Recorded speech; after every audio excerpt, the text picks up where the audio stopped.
सुख करता दुःख करता वार्ता विंदाची नुरीपुरी प्रेम कृपा जयाची।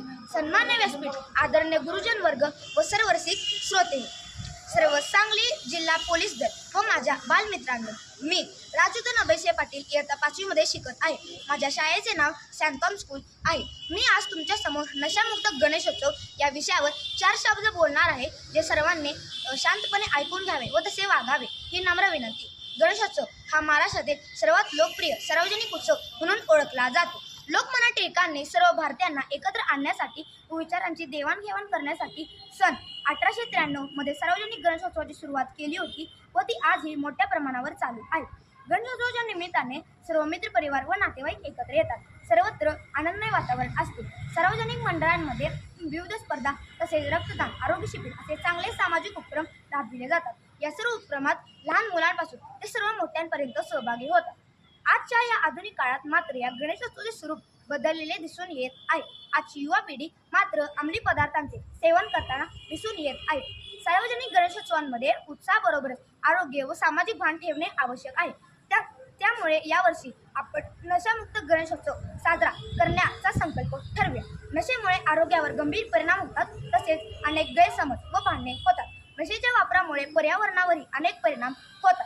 याच नशेमुळे आणि मद्यपानामुळे अनेक गैरसमज घडत आहेत। बलात्कार, आत्महत्या, वाहतूक अपघात व मारामारी यासारख्या समस्यांना सामोरे जावे लागत आहे। हे सर्व होऊ नये म्हणून आपली प्रशासनाची आणि पोलीस दलाची जबाबदारी आहे। यासाठी सर्वांनीच प्रयत्नशील असणे गरजेचे आहे। आपले सांगली पोलीस दल यासाठी सतत कार्यरत असते। लोकांमध्ये जनजागृती करणे आवश्यक आहे की नशा करणे आरोग्यासाठी हानिकारक आहे व ते गणेशोत्सवासारख्या पवित्र सणांमध्ये टाळले पाहिजे। त्यामुळे आपण सर्वजण आपल्या परिसरातील मंडळांना नशामुक्त गणेशोत्सव साजरा करण्यासाठी सहकार्य करूया आणि आपण सर्वजण नशामुक्त गणेशोत्सवाची प्रतिज्ञा करूया। उत्सवांमध्ये मनोरंजन आणि सांस्कृतिक कार्यक्रमांचे आयोजन करावे, ज्यामुळे आजची युवा पिढी नशेकडे वळणार नाहीत। पोलीस प्रशासन यासाठी सतत कार्यरत असते। दारू पिऊन किंवा दारूची, गांजाची व नशेच्या गोळ्यांची विक्री करताना आढळल्यास त्यांच्यावर कठोर कारवाई करण्यात येईल। जनजागृतीसाठी तुम्ही खालील गोष्टींचा वापर करू शकता। 1. सामाजिक संस्था, अनेक सामाजिक संस्था या मोहिमेत स्वतःहून सहभागी होऊ शकतात। 2. माध्यमे, वर्तमानपत्रे, वृत्तवाहिन्या आणि सोशल मीडियाच्या द्वारा तुम्ही जनजागृती करू शकता। 3. स्थानिक पोलीस प्रशासन, त्यांच्याबरोबर संपर्क साधून तुम्ही नशामुक्त गणेशोत्सव साजरा करण्याबद्दल मार्गदर्शन आणि मदत मिळवू शकता। नशामुक्त गणेशोत्सव साजरा करणे ही काळाची गरज आहे। त्यामुळे सर्वांनीच एकत्रपणे प्रयत्न करणे गरजेचे आहे।